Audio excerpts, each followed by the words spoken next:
Hey everyone, my name is Dr. Dolores Tarver. I'm a licensed psychologist, and it is time for the TT Time with Dr. Tarver was created to encourage people to move forward in their wellness goals. It is not intended to be a substitute for therapy, but more of an opportunity for people to gain additional skills to be the best version of themselves. So, March is Women's History Month.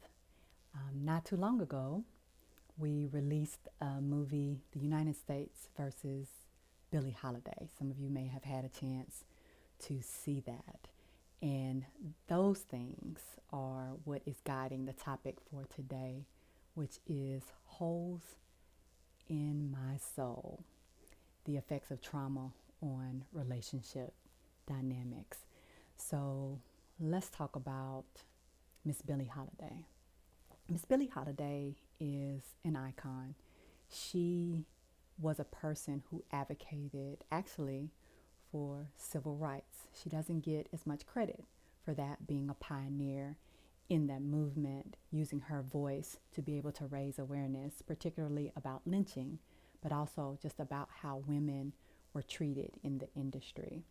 So this movie chronicles an aspect of her life where she was being targeted by an FBI agent who was determined to tear her down. And he knew that she had a substance abuse addiction. And so this is what he used to be able to try to break her so that she would not continue to use her voice to raise awareness about the things that were happening in the country, racism, sexism at the time.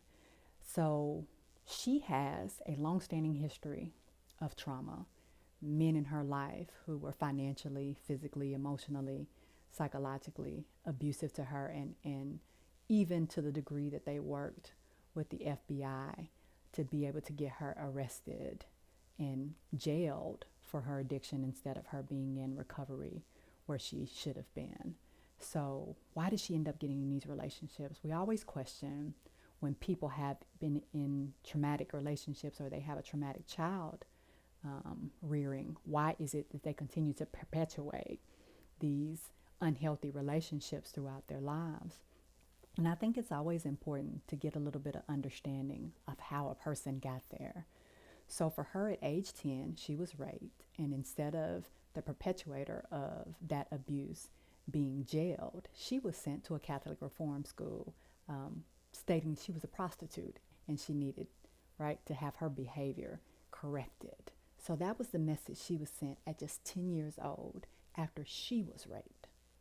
Her mother, who was a sex worker, brought her into the industry at age 13. So you see, she lost her childhood. The way that she learned to understand herself, her body, her relationship to men was all steeped in this early trauma that she experienced. She did not know her father. So she did not have a healthy man in her life as a model. And I suspect, though I'm not certain, her mother likely experienced some trauma as well that led her to be in the field as a sex worker. So here we have a woman who throughout her life would be sexually exploited in an industry that does that for women. And you have to think about during this time. During this era of lynchings and segregation still, she couldn't even stay in hotels when she would perform. Her band, because they were men, and primarily white men, were able to stay in hotels where she had to stay on her own tour bus and she's the headliner. They would have to bring her food because she could not go into the restaurant and get her own food. So these are the types of things that she was dealing with at this time, which ultimately took her life at age 44. So I want to talk a little bit about these holes, right? So how do we get in this place where trauma affects us in this way? Well, these holes come from a lot of things. One, when you have a traumatic experience, it affects your ability to emotionally regulate. So you may have extreme periods of anger, violence, aggression. It might be turned outwardly toward people, but it could be turned inwardly on yourself. So there may be self-harm behaviors that you engage in. You may contemplate suicide. You may engage in impulsive, reckless, destructive behaviors. And again, this is trying to fill this void. There are a couple of lines that stand out to me in the movie. One is a friend of hers explaining her having these holes, which is why she used substances to try to fill these holes that seemed like they were endless voids. Another line in the movie is her describing to someone who wanted to be in a healthy relationship with her that she could not do it because it was uncomfortable to her. It felt like she wasn't in control because that's not what she was used to. That's not the life she knew. And so these are good examples of some of these holes and how they show up, because it affects the way we view relationships. It affects the way that we see ourselves as sexual beings. We've discussed previously, when you have exposure to sexualized behaviors at such an early age, it shapes your brain to a point where you now have a distorted perception about what a relationship should look like, what you as a sexual person should look like, that you don't necessarily anymore now have control over your body and your sexual needs, but it's about this person, and sex then becomes this act, and it doesn't become this intimate connection, right? And so we know that often addictions are born out of a lack of connection. We can be really agitated and irritable and have a hard time being able to even just sit. You'll find that people sometimes very much pace when they've had a traumatic experience. They don't feel settled and comfortable in their bodies, which is why they seek to avoid being in that space. We'll have people disconnect and feel like they're outside of their body and have a hard time being even able to emotionally relate to and intimately connect to other people. There are problems with sleeping, inability to get to sleep, stay asleep, and part of that pacing is born out of that. Sometimes people are just up at night because they can't sleep. But frequently they will find that their sleep comes in the morning hours when other people are awake, the daylight hours. That feels like a safer space to them. There are intrusive thoughts and memories, nightmares, flashbacks that occur. There is this sense of feeling shut down, unable to communicate, almost as if your thoughts are blocked, your speech is blocked, like someone else has control over you. And so as you're trying to be able to make some sense of your experience, you have these things hindering you, right? So if I'm having this constant experience within my body, it feels foreign to me. Now I never am at peace, right? So there's this constant sense of unrest for me, hard for me to find joy and pleasure in things, which is often why people will seek substances, because even if temporarily, it provides them some relief, some euphoria, right? To be able to let go and be at ease and feel comfortable. Again, even if it's short term. Changes in appetite. You'll see people either gain a lot of weight or lose a lot of weight because they're struggling with all of these thoughts. Remember, 40 to 60,000 thoughts in your mind, and imagine them being about your trauma, or about you not feeling safe, about you being disconnected. What kind of life is that for you every day? Sometimes people engage in risky things just to feel something, just to not have this numbness that they may be experiencing, to just have some life to live in these temporary moments. There is so much difficulty trusting other people, but at the same time, you trust people to be untrustworthy, right? So there's this expectation of how people are going to show up. And so it becomes this thing that I get used to. And again, that becomes my normal. So now I expect people to be abusive to me. That's all I've seen. I expect people to take advantage of me sexually. That's all I've known. I expect to be in this position where I have to use my body to be able to get what I need, because that's what I was taught, right? Anything that was going on is going to be made worse by trauma, right? So if I had pre-existing health problems, we know how trauma will show up in the body, then that's going to be exacerbated. If I had underlying mental health problems, anxiety, depression, we know that post-traumatic stress disorder is one of the things that can come out of trauma. These things are going to be heightened, right? So I'm having difficulty just being able to show up and get things done, accomplish things. I feel stuck. I feel trapped. So this is how I end up getting to this place of having these holes. I don't feel complete. I don't feel whole. I don't feel as if I can count on anybody. I'm just existing. I'm not living. So oftentimes what we realize about trauma is it affects how we attach. So if you were abused growing up, neglected, and this doesn't necessarily even have to all be you being physically abused or sexually abused. It can be with people withholding love from you or withholding attention from you, having insecurity around food or housing or clothing, having to take care of yourself and being made to feel like you're alone and you don't really have support, taking care of siblings, parents leaving you for periods of a time where you're by yourself, having to fend for yourself, get whatever it is that you can get on your own. So if you grow up in this environment, then you have to think about your early experiences with your caregivers or how you learn about trust, safety, security. So if my early experiences with my caregivers was unhealthy, harming, they weren't present, I didn't have my needs met, then of course it's going to show up and affect how I attach to other people. So I'm going to talk about the unhealthy attachment styles, dismissive avoidant attachment.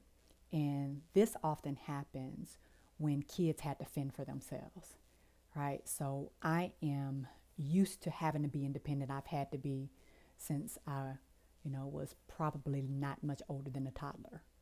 And so I don't want people to take my independence away from me. So I don't want to be in relationships with people. I don't want to connect to people. Oftentimes we think of that as our antisocial person that doesn't like to be around people. But the truth is I don't trust people. People have not been there for me. So I'd rather not have any kind of dealings with them because I need to be able to count on me. That's the only person I've been able to count on. And if I let a person close to me, then they might try to take some of my independence from me. And so I work really hard to maintain that independence, sometimes at any cost. Fearful avoidant, right? So here's that person that grew up in an environment where their caregiver was the source of their pain, right? So we think about our caregivers being the source of our love, right? How we learn about their loving, secure, safe relationships. Well, it is true that that caregiver can also be the person who teaches us about hurt. And so what happens when I grow up in there? I'm afraid to be alone, but at the same time, I'm afraid to be close because you hurt me, but at the same time, you were the person that was there for me. You were the person that I saw, and so you did provide some things for me too, but they came at a cost.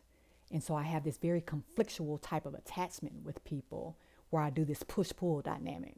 I want to be close, but at the same time, I'm afraid of being close. And so I go back and forth from periods of being codependent to periods of being cold and distant. Then we have the anxious preoccupied attachment. So these are our folks that experience just constant change in their lives. There was just inconsistency. They didn't have security at all. So they literally are anxious, and that anxiety consumes them. So these are the people that you might describe as really clingy. So they're constantly wanting reassurance. I remember that person that, oh, okay, well, are we still going somewhere? Oh, you said we were going somewhere, but are we still right? And you're like, okay, I've answered this. Or do you love them? Or how do you see them? They're constantly worried about how they're being viewed by other people. If what they said affected people, it's playing back in their minds. People have moved on, not even thinking about it. But this person is consumed with it. They are, in fact, get to the point where they're so clingy, they often drive people away, which feeds that self-fulfilling prophecy they have about that they're going to be abandoned, that people aren't going to be there for them because they essentially are pushing people away. So when we think about these attachment styles, then it's easy to understand how people end up getting in the type of relationships where they have this same perpetual cycle they're repeating because that's how they learn to attach in the first place, right? Then we have what we call trauma bonding. So this occurs when we begin to have this psychological response to our abuse, and we form this unhealthy bond with this person that has abused us, right? So as we talk about Billie Holiday, right? So this person is abusive to me. They hurt me. They take money from me. They exploit me. They abuse me. But I connect to them. I want to be with them. I begin to rely on having this person in my life to fulfill my emotional needs. And so we're thinking, looking from the outside in, like this person isn't filling your needs. But again, remember, I've attached in an unhealthy way. So to me, this is a cost of love. So in order for me to receive this caring from you, then I know that I'm going to be abused by you. That's part of it. That's the price I pay for you loving me. And that's an expectation that you will abuse me for my love. I'll make excuses for how you treat me. I'll talk about that you're really a good person and that you take care of things for me. At the same time, knowing that you're taking from me and it's leaving me depleted. But I will do anything just to have that love. And I live for those moments of kindness, those small moments where you show me some type of love like that. I'll take that and I'll hold on to it. And I'll keep trying to taste that and get back to that moment, right? So I'll use that to be able to get through these difficult times, because I know, like, you're going to throw me this nugget of love. Eventually, I just got to work hard enough to be able to get it.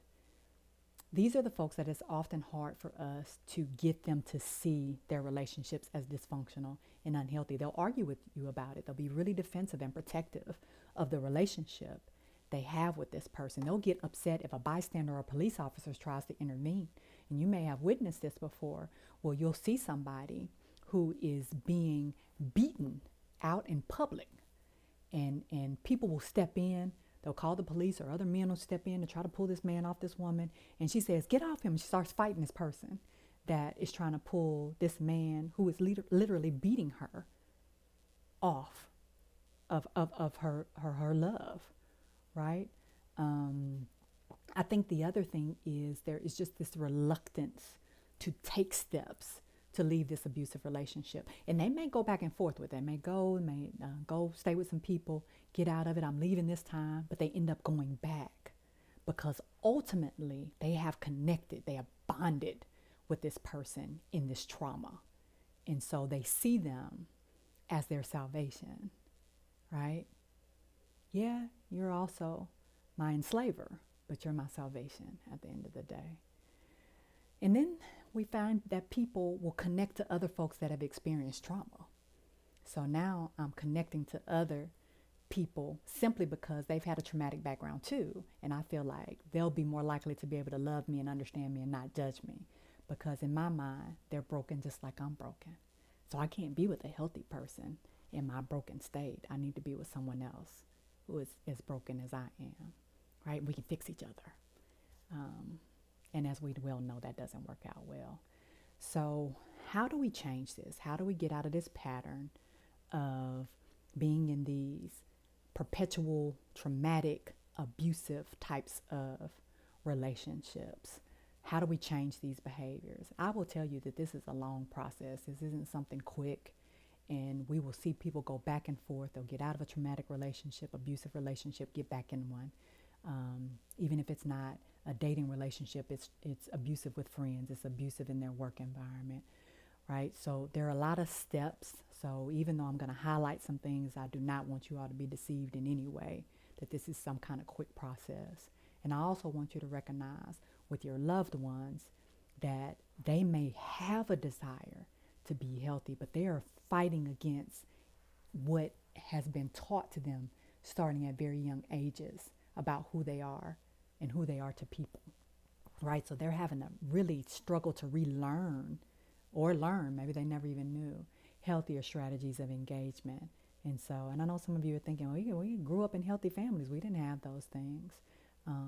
But what did that person take from the experience? And I find this a lot with the youngest child sometimes in the family, or that middle child in the family, where they have a completely different experience in their mind than their siblings. And so they need that love, they crave that love and attention, and they felt starved of it because they might have had a larger family and weren't able to get as much. And so even though you say we grew up in this loving family, they still had these unmet needs. They still had these holes in their soul. And so they end up being in these abusive relationships.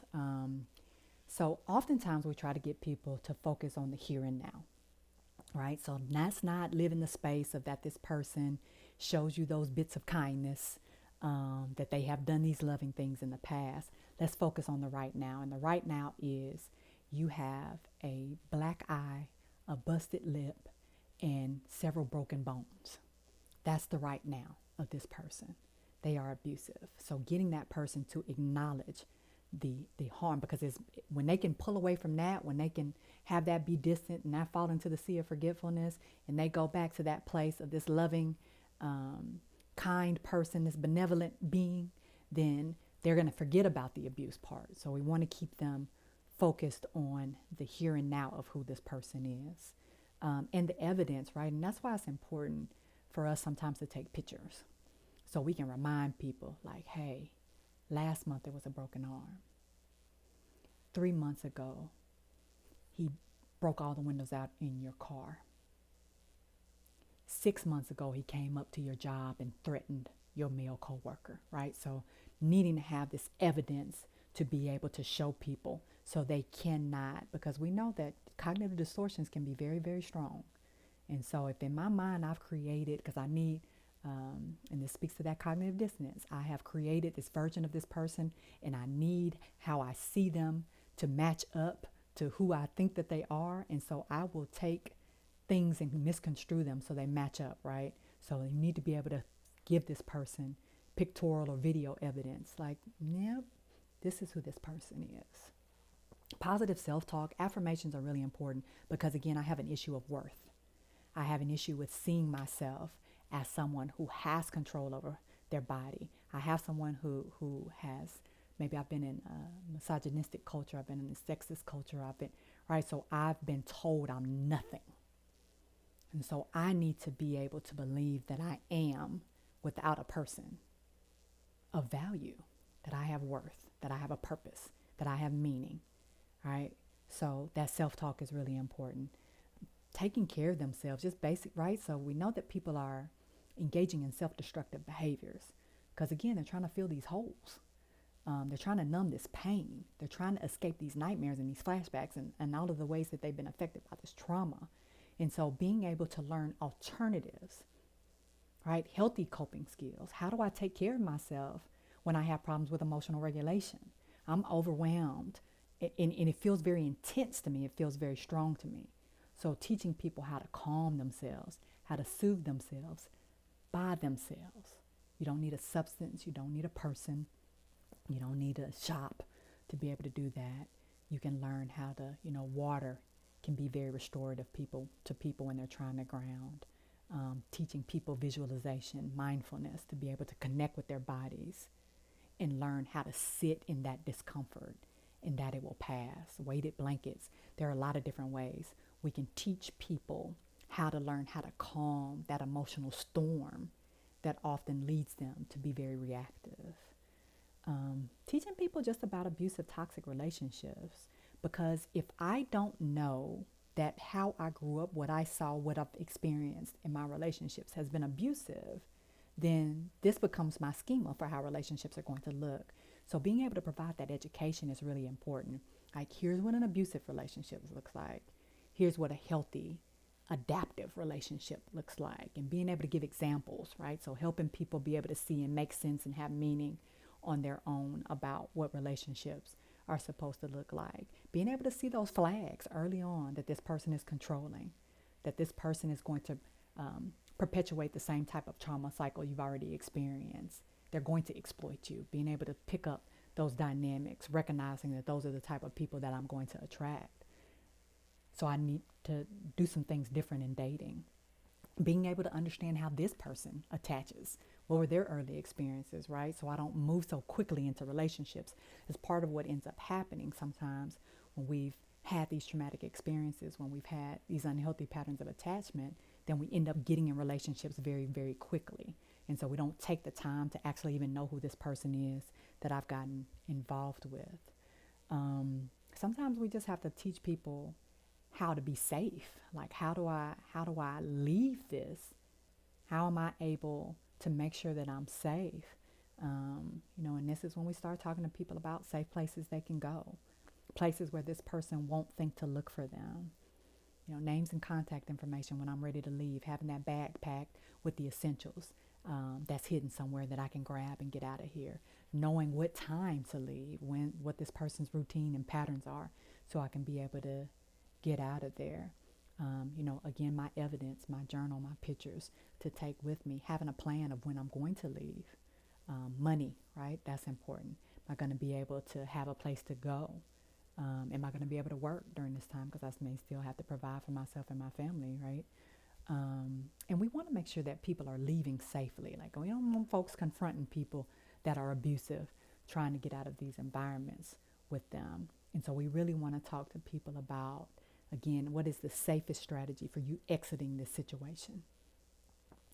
We want to also teach people how to be able to set a tolerance meter, right? Like, so what happens is we've been in these very traumatic environments. And so my tolerance is super, super high. Like, I will tolerate a lot of stuff before I have some type of boundaries that I set, right? So we want to make sure that we're teaching people, like, let's adjust this tolerance meter. There are some things that are not okay, and let's talk about why they're not okay, right? So I'm learning healthy boundaries. I'm learning boundaries about my body and who I am as a sexual being, my choice as a sexual being, and not what I feel like I should be doing or that my experience has been. That's just what it is, right? So I get to have an active role in deciding what's comfortable for me. And you really have to work with people on this because they're not going to know. They've been so disconnected. Some people just dissociate altogether during sex, so they're not even present anyway. So they have no idea about getting connected with their body and what they actually like and what they actually need. So that's a lot of work as well. Helping people with their goal setting to be able to achieve these things that often they may have sabotaged along the way, that they may not have been in the presence of mind to be able to achieve, right? Which feeds that negative self-talk about that they need this person in order for them to be able to survive and to in their minds thrive. It's always important that people have activity that is meaningful and purposeful to them, so that they are not attached to this person as a mechanism for how they get their worth. And again, a person is not going to fill those holes, those voids. And so being able to figure out what is it that I enjoy that will allow me to be able to do something that I feel matters to a point where it's starting to make me feel whole. We know that therapy is without a doubt a part of this process. There's no way for people to learn these skills without having some kind of therapy help. And when you're processing trauma, then you talk about some strong emotions and memories and flooding. And so there needs to be that supportive space. And often we will encourage people to do the support groups at the same time, so they have other people who have been through similar things to be support outside of the therapy experience, and being able to have that crisis plan. What happens when I feel overwhelmed with emotions? What am I supposed to do? How am I supposed to manage afterwards, right? So we teach people, give the crisis numbers to them, be able to have that list of activities that they can go to, be able to have that list of support members they can reach out to when they're feeling triggered. And then medication may also be necessary, right? Because we've talked about these mental health conditions that arise when a person has experienced this type of trauma. And so we want to make sure that we're addressing their symptoms so people don't have to self-medicate to address their symptoms. So a few resources that I have for you all. Office on Women's Health, National Coalition Against Domestic Violence, and then some books that I like. And I definitely encourage people to be in therapy as they're working through these books. I wouldn't encourage people to do this on their own. The Courage to Heal Workbook, The Body Keeps the Score, and Breaking Your Addiction to a Person. And I'll drop those in the description of the podcast. What I want you all to hear is you deserve to have safe, supportive, trusting, caring, loving relationships. That is what you deserve. Be encouraged.